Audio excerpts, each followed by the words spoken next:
Bom dia, turma. Nesse vídeo eu vou falar um pouquinho com vocês sobre divisão de números decimais. Eu sei que a gente já entrou nessa matéria, vocês até já fizeram alguns exercícios, mas eu percebi que alguns de vocês estão com um pouquinho de dificuldade, então eu resolvi gravar esse vídeo para todo mundo, ok? Então vamos lá, ó.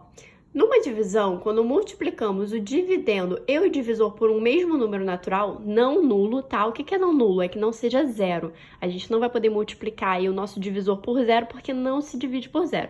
Então, qualquer outro valor aí, qualquer outro número natural, o 1, o 2, o 3, o 5, é que o 1 ele também não vai fazer diferença. Então, a partir do 2, né, que a gente multiplicar tanto o nosso dividendo quanto o nosso divisor, o nosso quociente, ou seja, o nosso resultado da divisão, não vai se alterar. E por que existe essa propriedade? Justamente para a hora que a gente for fazer essa divisão de números decimais, tá? Para ficar mais fácil para a gente chegar nesse resultado. Então, vamos primeiro lembrar aqui do nome dos termos aí da nossa divisão. Então, nós temos aqui o dividendo, que é o número que está sendo dividido. Eu sempre gosto de lembrar isso aqui com vocês, porque eu sei que vocês esquecem com o tempo. E é importante que a gente entenda isso aqui. Eu tenho o divisor, que é o número que está dividindo. Eu tenho o quociente, que é o meu resultado, né, da minha divisão. E eu tenho o resto. Então tá. Então essa propriedade me diz o quê? Que numa divisão, quando multiplicamos o dividendo, que é esse número aqui, o que está sendo dividido, e o divisor por um mesmo número natural, o quociente, que é o nosso resultado, não se altera. Ou seja, eu posso fazer isso? Posso. Já que existe essa propriedade, eu posso fazer. A única coisa que eu tenho que me atentar é o seguinte: eu não posso multiplicar por zero e eu tenho que multiplicar tanto o meu dividendo quanto o meu divisor por um mesmo valor. Ou seja, eu não poderia, por exemplo, multiplicar o meu dividendo por 2 e o meu divisor por 3. Por quê? Eu estaria multiplicando eles por valores diferentes. Eu não posso fazer isso. Eu não poderia, por exemplo, multiplicar o meu dividendo e não multiplicar o meu divisor. Ou multiplicar o meu divisor e não multiplicar o meu dividendo. Então, eu tenho que multiplicar os dois. Então, aqui eu peguei um exemplo que está até no livro de vocês mesmo, ó. Veja que 24 sextos é igual a 48 dozeavos, que é igual a 72 dezoitoavos, que é igual a 120 trintaavos. Lembra quando a gente estudou lá os nossos números racionais, as nossas frações, que nós vimos as frações equivalentes? O que eram as nossas frações equivalentes? Eram frações que representavam a mesma parte do todo. Vamos lembrar um exemplinho bem simples aí de frações equivalentes? Pensa que você comprou uma barra de chocolate e você dividiu ela em 2 pedaços. Por quê? Porque você queria comer um pedaço agora e deixar um pedaço para depois. Então, se a gente for pensar na parte da barra que você consumiu, você vai ter consumido quanto? 1/2 dessa barra, ou seja, um pedaço de 2 pedaços, ok? Agora vamos pensar que você comprou no outro dia a mesma barra, ou seja, do mesmo tamanho, só que em vez de você dividir em 2 pedaços, você resolveu dividir em 4 pedaços de mesmo tamanho. E em vez de você consumir apenas um pedaço, você resolveu consumir 2. Você consegue enxergar que se você consumir 1/2 dessa barra ou 2/4 dessa mesma barra, você vai estar consumindo exatamente o mesmo pedaço dessa barra, a mesma quantidade de chocolate? Por que isso acontece? Porque nós estamos falando de frações equivalentes, ou seja, são frações que representam a mesma parte do todo. E por que eu tô falando isso aqui? Porque isso aqui, esses números quando divididos, ou seja, quando eu pegar o meu numerador, por exemplo, 24, e dividir por 6, eu vou encontrar quanto como quociente, como resposta? O 4. Quando eu pegar o meu 48 e dividir por 12, eu sempre pego o numerador e divido pelo denominador. Eu vi gente que estava com dúvida nisso também, tá? A nossa fração, ela é uma divisão. Não se esqueçam disso, ok? Eu tenho 2 formas de representar uma divisão. Ou eu pego o 24 dividido por 6 e escrevo dessa forma, ou eu posso escrever no formato de fração. E aí eu vou ficar com 24 sobre 6. E na hora que eu for transformar essa fração numa conta de divisão, armar a continha, o meu número de cima, que é o meu numerador, ele vai passar a ser o meu dividendo, ou seja, o número que está sendo dividido, e o meu denominador, que é o número de baixo, vai passar a ser o meu divisor, que é o número que está ali dividindo o meu dividendo, ok? Então não se esqueçam, é sempre o numerador que está sendo dividido pelo denominador.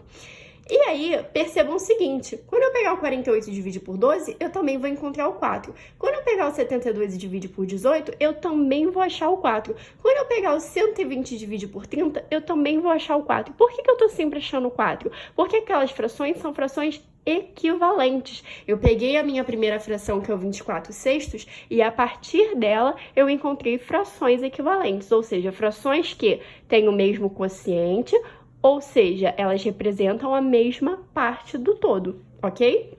Então, olha só, mas como que eu cheguei nessas frações equivalentes? Vocês lembram como é que a gente encontra as frações equivalentes? Então, a gente pega aquela fração que foi dada pela questão e a gente multiplica ou divide ela pelo mesmo valor, sempre multiplicando o meu numerador e meu denominador. Se a gente for pensar nisso, nessa propriedade aqui, o meu numerador não é o meu dividendo, o meu denominador não vai ser o meu divisor. Então, o que eu fiz? Eu peguei o meu numerador e o meu denominador, ou o meu dividendo e o meu divisor, e aqui nesse primeiro caso, eu multipliquei por 2. 24 vezes 2, 48. 6 vezes 2, 12. Então, perceba, vou até aproximar. Eu multipliquei tanto 24 quanto 6 por 2. E eu multipliquei tanto o numerador quanto o denominador. Como eu multipliquei os dois pelo mesmo valor, eu encontrei uma fração equivalente a ela. Então, ó, perceba, quando eu fiz isso, o meu quociente se alterou?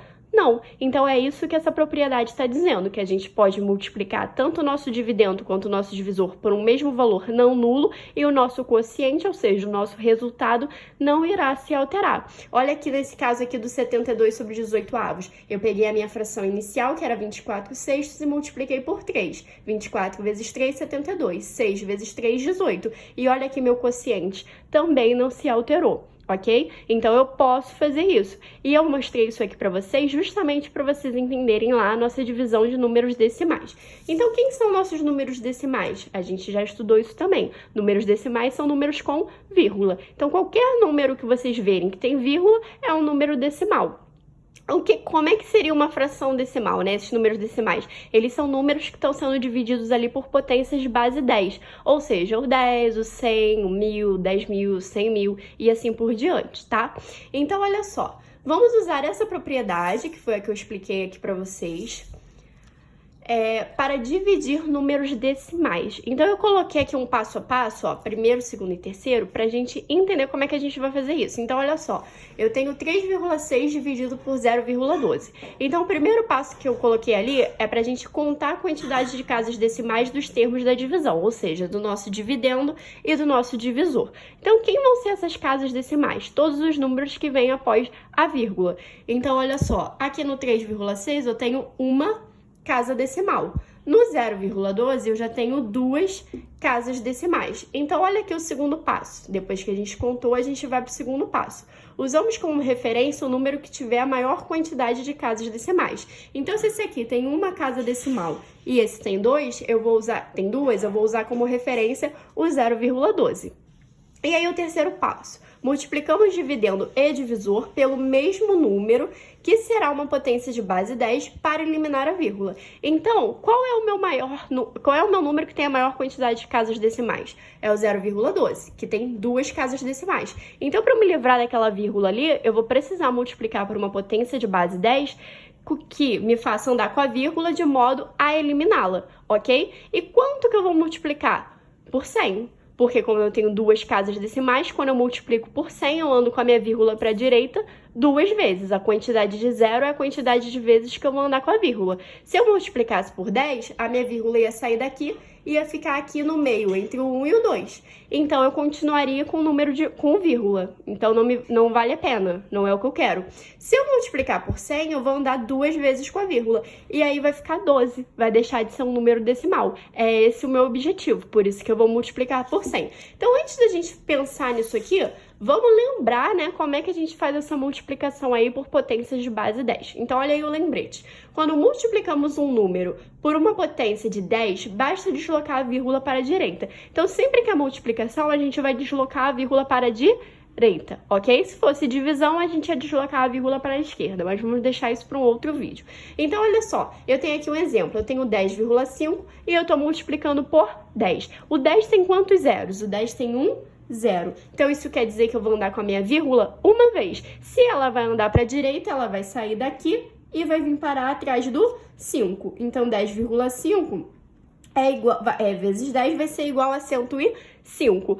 Essa vírgula, ela sumiu? Não, ela veio parar aqui atrás do 5. Mas a gente já sabe que quando a vírgula tá ali atrás de um número não tem casa decimal, ou a casa decimal é 0, né, no caso, a gente não precisa escrever, tá? Então, eu tanto posso deixar assim 105, ou eu até poderia colocar 1,0, tá? 105,0 ou 105 sozinho é a mesma coisa, isso vocês já aprenderam.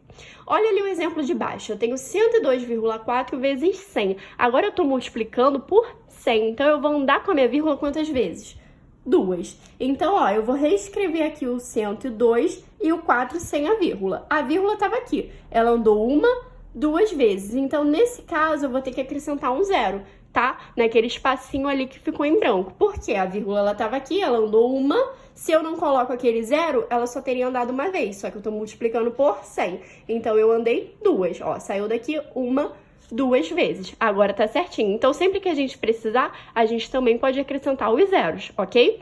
Olha o exemplo de baixo, 2 vezes 100. No exemplo de baixo, a vírgula ela não tá aparente, só que ela existe. A gente sabe que quando um número natural tá ali sozinho, a vírgula tá atrás do último número. Como esse número é só uma unidade, não tem dezena, não tem centena, então a vírgula tá ali atrás dele. Se a gente vai andar com a vírgula com ele e não tem nenhum número após ele, a gente vai preenchendo com 0. Então, eu vou colocar o 2 aqui. A vírgula era como se ela estivesse aqui. Então, ela vai andar 1, boto 0. Vai andar 2, coloco outro 0. Ó, ela estava aqui antes, 1, 2, tá? Vocês sempre podem voltar para ver se fizeram certinho. Então, vocês já lembraram como é que a gente faz essa multiplicação por potências de base 10. Agora, a gente vai voltar lá para aquele exemplo. Então, ó, a gente percebeu que o número que tem a maior quantidade de casas decimais é o 0,12, que tem 2 casas decimais. Então, a gente vai precisar multiplicar nosso divisor e o nosso dividendo por 100, porque o nosso objetivo é sumir com a vírgula. Eu poderia multiplicar por 10 se só tivesse uma casa decimal. Só que se eu multiplico por 10, eu sumo com a vírgula desse aqui, ó, que vai vir parar atrás do 6, mas eu não sumo com a vírgula desse, que vai ficar 1,2. Por isso, a gente vai multiplicar por 100. Então, vocês sempre têm que observar isso, ok? Então, eu vou multiplicar 3,6 por 100 vai dar 360. Vou multiplicar 0,12 por 100, vai dar 12. E agora? Agora é só você fazer a divisão desses números sem vírgula. Então, eu vou pegar o 360, que era meu dividendo, vai continuar sendo, e o meu 12 vai continuar sendo o meu divisor. 360 dividido por 12, então, vai ser 30. Então, qual é o resultado dessa divisão aqui? 30. Então, é bem simples. Vamos fazer aqui outros 3 exemplos juntos. Vou mudar aqui a caneta, que essa aqui tá meio ruim. Então, ó, agora a gente vai dividir 4,48 por 0,8. Então, qual é o primeiro passo? Contar a quantidade de casas decimais. Então, aqui nesse primeiro número tem 1, 2, e no segundo número, que é o nosso divisor, a gente tem uma casa decimal. Então, eu vou precisar igualar a qual? Qual que eu vou usar como referência? O número que tem a maior quantidade de casas decimais. Nesse caso, 4,48. Então, me adiantaria multiplicar por 10? Não, porque se eu multiplico por 10, eu só sumo com a vírgula do 0,8. Então, eu vou precisar multiplicar por 100, porque multiplicando por 100, eu vou andar 2 vezes com a vírgula e vou sumir com a vírgula aqui do 4,48. Então, eu vou fazer 4,48 vezes 100 e vou fazer também o 0,8 vezes 100, já que eu tenho que multiplicar tanto o meu dividendo quanto o meu divisor pelo mesmo valor. 4,48 vezes 100, como é vezes 100, eu vou andar 2 vezes com a vírgula. Então, vai vir 1, 2, vai ficar igual a 448. E o 0,8 vezes 100, ela vai andar 1, 2, vou precisar preencher com 0, vai ficar 80. E aí, eu vou ficar com 448 dividido por 80. E 448 dividido por 80 vai ser igual a 5. Só que isso aqui